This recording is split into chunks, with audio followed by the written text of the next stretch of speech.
Alors Stéphane, sans attendre, où en sommes-nous à Gaza? Les voisins de l'enclave palestinienne ont-ils passé une nuit calme ou la confrontation se poursuit-elle?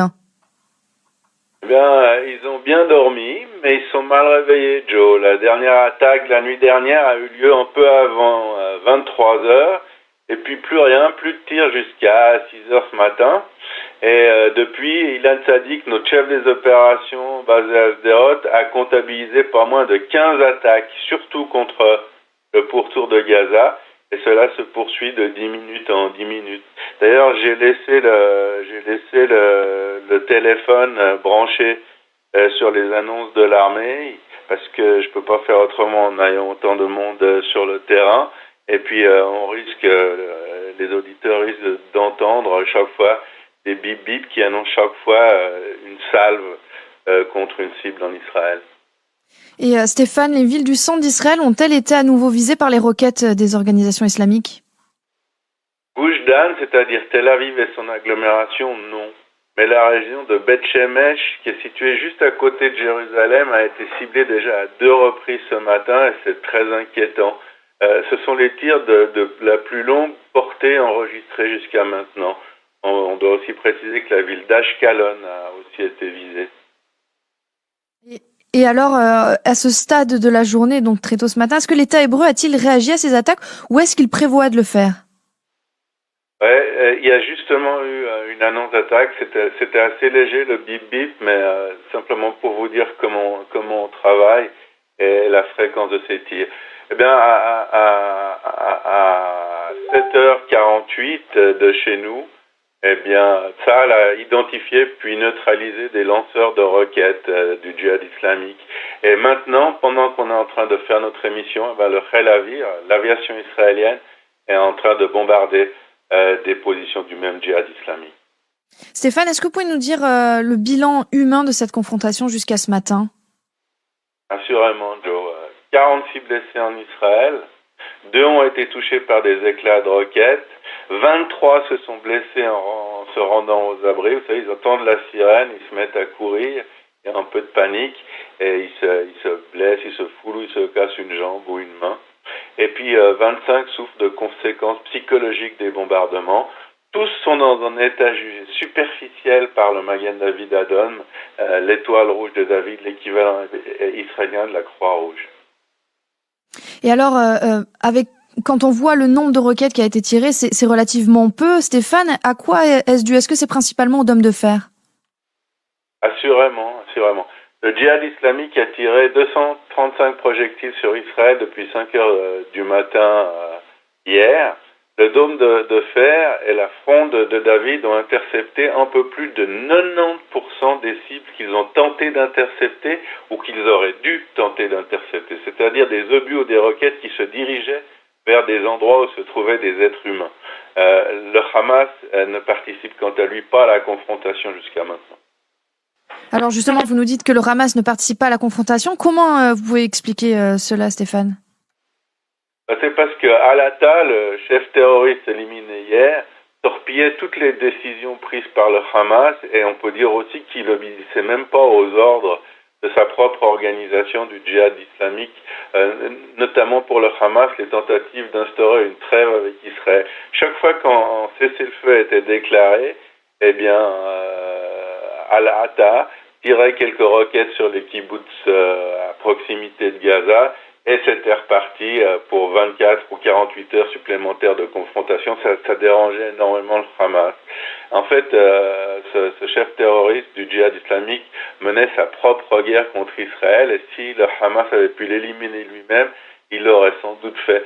D'ailleurs, le chef de la MENA palestinienne, Sami El-Soudi, est persuadé que le Hamas a donné des indications à Tsahal pour lui dire que Al-Atta se trouvait dans son appartement à l'heure de l'attaque prévue et qu'il n'était pas entouré de civils ou d'enfants comme c'était d'habitude les précautions qu'il prenait. Et est-ce que Stéphane, cela changerait-il quelque chose si le Hamas se mêlait à cette guerre finalement qui hésite à dire son nom? Certes, Joe, le Hamas possède 2 fois plus de roquettes que le djihad. S'il se mêlait au combat, la guerre prendrait des proportions largement plus importantes. Alors Stéphane, dans l'un des articles de la MENA d'hier, vous affirmez que les enseignements des affrontements actuels constituent une mauvaise nouvelle pour l'Iran et une bonne pour Israël. Pouvez-vous nous expliquer la raison de cet optimisme ? Oui, la fronde de David, qui est la version longue portée du dôme de fer, celle qui défend Tel Aviv, située à plus de 63 km de Gaza, qui défend aussi les autres villes du Goujdan, a abattu 100% des roquettes islamiques.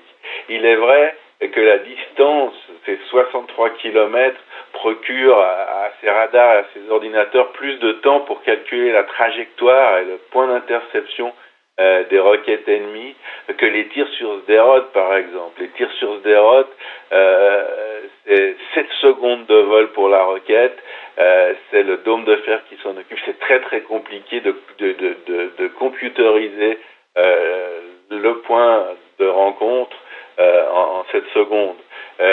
Mais ce qui est la bonne nouvelle par rapport aux Iraniens, c'est que c'est la fronde de David précisément qui est conçue pour arrêter les missiles de croisière iraniens. Elle a aussi démontré qu'elle est capable de gérer plusieurs tirs simultanés dans la journée d'hier. Donc elle doit être largement capable d'intercepter ces missiles de croisière, vu aussi qu'ils sont plus lents. Donc il y a encore plus de temps, et tirer de plus loin. Donc il y a encore plus de temps pour les identifier, localiser et pour calculer la trajectoire d'interception. C'est une très bonne nouvelle pour les Israéliens. Et alors, Stéphane, la question que tout le monde se pose, c'est que va-t-il se passer ? Va-t-on vers une guerre d'usure durant laquelle Israël tolérera des tirs incessants sur ces agglomérations ? Israël va-t-elle au contraire lancer finalement une offensive terrestre de grande envergure pour mettre fin justement à la menace terroriste en provenance de Gaza ? Pour le moment, on va continuer à bombarder les lanceurs de roquettes et les positions du djihad islamique, comme on a commencé à le faire ce matin, à moins bien sûr que la fréquence des tirs ennemis s'intensifie. C'est-à-dire que si tout d'un coup, dans la journée, on a 50 tirs sur Tel Aviv, des tirs sur Jérusalem, eh bien, on changerait de tactique. Ou alors, que des Israéliens, bien sûr, on l'espère pas, soient tués dans les tirs de roquettes.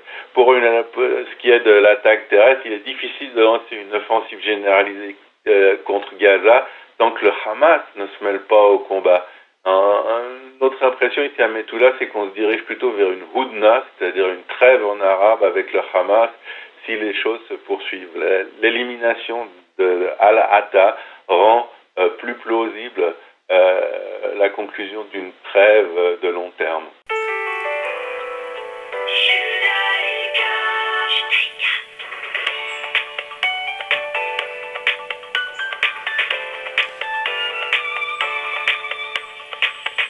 Bonjour à toutes et à tous, vous écoutez Radio Judaïka et il est midi tout pile, c'est une édition assez spéciale au vu de la situation en Israël. Avant de retrouver en direct depuis Metula notre analyste Stéphane Juffa pour voir où en est la situation à ce stade de la journée, je vous propose d'écouter le discours prononcé par Benjamin Netanyahou devant la Knesset un peu plus tôt. On essaie de viser et de toucher de manière extrêmement chirurgicale les terroristes avec une précision maximale, avec le moins de dommages collatéraux de ce qui s'est passé il y a 48 heures à Gaza, va être étudié dans toutes les écoles de renseignement.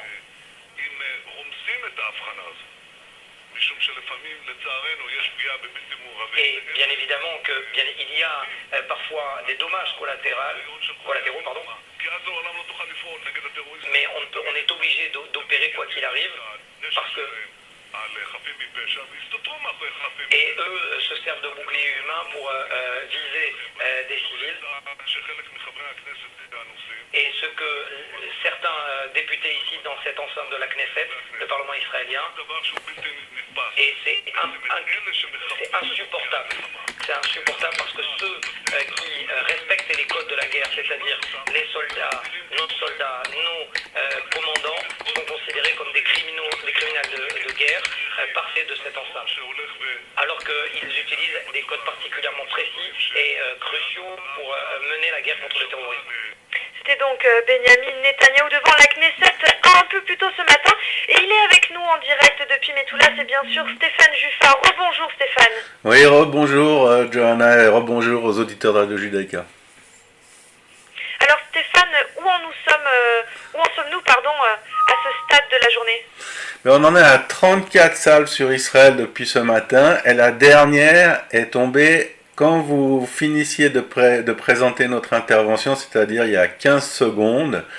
Elle est tombée sur le pourtour de Gaza. Ce sont principalement les kibbutzim et les villages justement du pourtour de Gaza qui sont visés, mais également Ashkelon, qui a été bombardé à 2 reprises, et Beth Shemesh, à 20 km de Jérusalem. Les terroristes du djihad islamique tirent des salves de 15 et de 20 roquettes à la fois.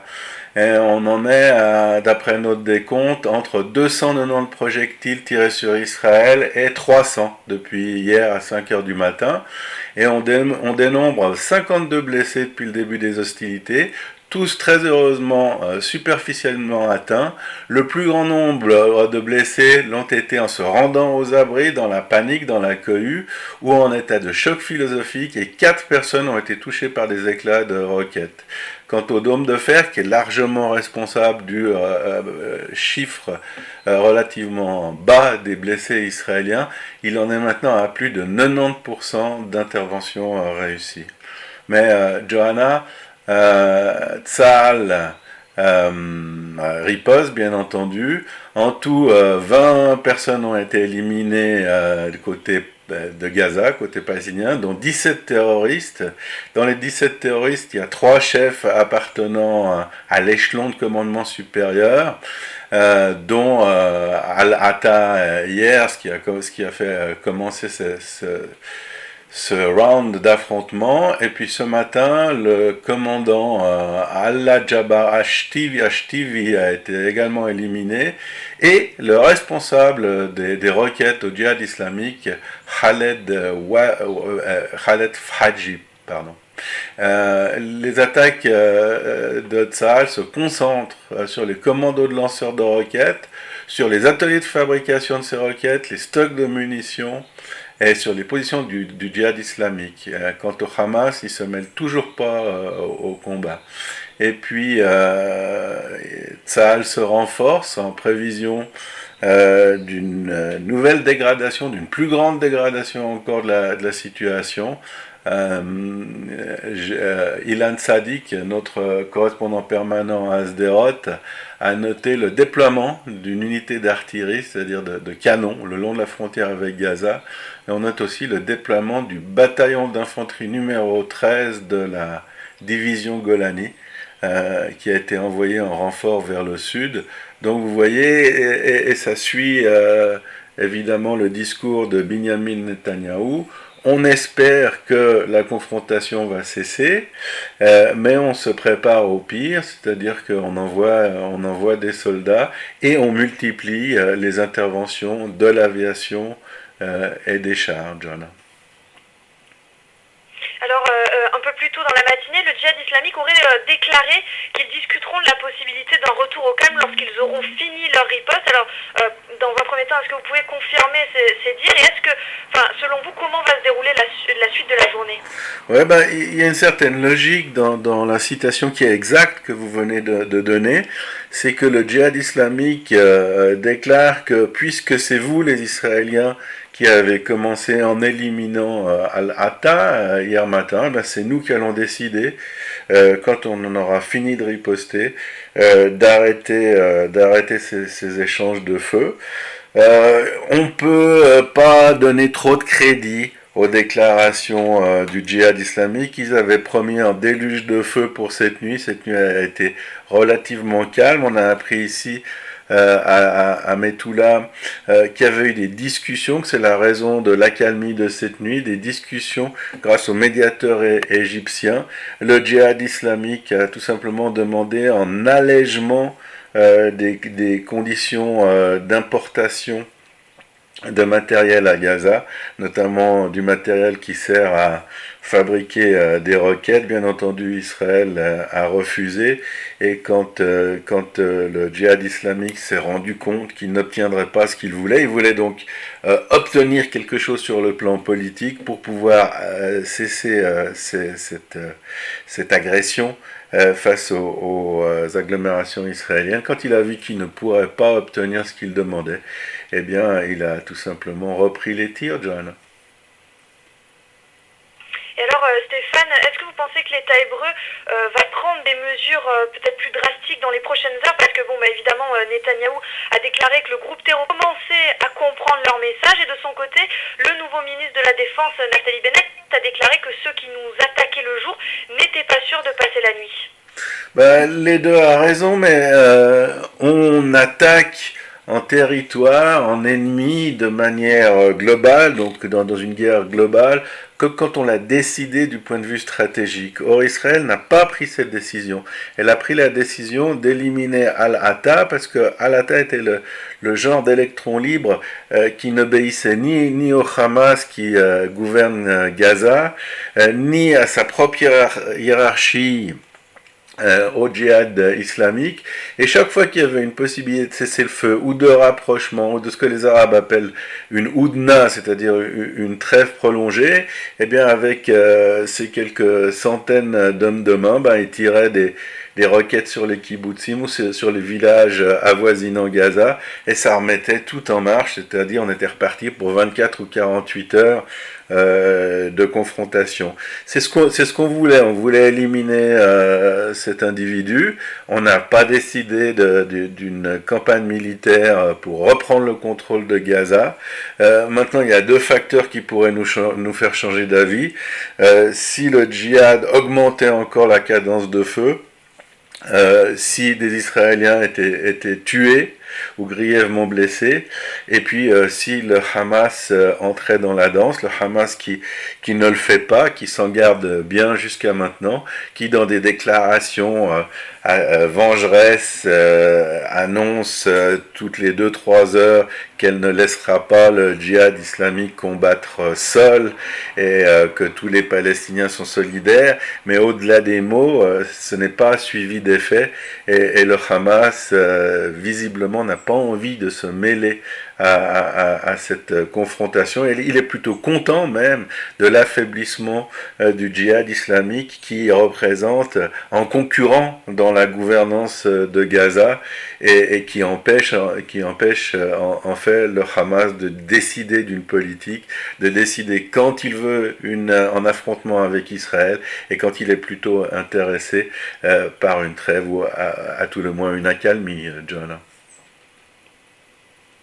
Et alors, pour finir, j'aimerais revenir sur l'action de l'armée israélienne dans la nuit de lundi à mardi. On a appris en fait ce matin qu'un drone de Tsahal a produit au domicile de Abu al-Atta à Gaza, donc quelques minutes avant son élimination. Est-ce que vous avez plus d'explications? Ouais, c'est assez clair, assez simple. Ce que Al-Atta faisait, il se sentait menacé depuis environ 2 semaines. Alors il se baladait tout le temps entouré d'enfants et de femmes. J'ai même vu 1 ou 2 photos, on le voit tenant dans ses bras dans la rue un petit enfant. C'est ce qui s'appelle des boucliers humains. C'est terrible, c'est interdit par toutes les conventions militaires. Et on a eu une information, alors qui nous l'a donnée on ne sait pas, soit ce sont des informateurs à nous, des informateurs de Tsahal qui existent à Gaza, soit Sami El-Soudi, le chef de la MENA palestinienne, est de cet avis, c'est le Hamas qui a voulu qu'on l'aide à se débarrasser d'Al-Atta et qui nous a donné ces renseignements, mais comme on peut se fier à personne et qu'on doit doubler les précautions, qu'on doit s'assurer par nous-mêmes sans intervention d'agents ou de messages communiqués par des ennemis de ce qui se passe chez une cible, eh bien on a utilisé effectivement ces petits drones pour savoir s'il était seul à ce moment-là, s'il n'y avait pas d'enfants et de personnes non combattantes dans son appartement ou dans son environnement immédiat. Il y avait 3 gardes du corps qui dormaient bien entendu pas dans sa chambre, mais dans la chambre à côté. Puis il y avait sa femme qui était avec lui au lit et qui malheureusement est également décédée dans l'attaque au missile qui a suivi. En petit missile, on n'a pas utilisé une grande quantité d'explosifs, une petite quantité d'explosifs, mais en tir extrêmement précis. On a vu les images, Joe. C'est tout simplement une chambre et demie dans un immeuble de 6 étages qui a été totalement anéanti. On peut presque dire que le reste de l'immeuble n'a pas subi la moindre égratignure, et aucun des autres habitants de cet immeuble n'a été blessé. Voilà comment on a opéré. Eh bien, merci Stéphane Juffat nous de nouveau en direct à midi et de la situation. Je rappelle aux auditeurs qu'on vous retrouvera le 2 décembre chez nous à la radio pour une conférence exclusive. Je vous souhaite une bonne journée et bon courage. Merci beaucoup et à vous aussi. C'est parfois plus difficile de narrer une situation quand on est loin, tandis que nous on trempe dedans 24 heures sur 24. On vous souhaite bien sûr une excellente continuation de journée, Johanna et les auditeurs de Radio Judaïka.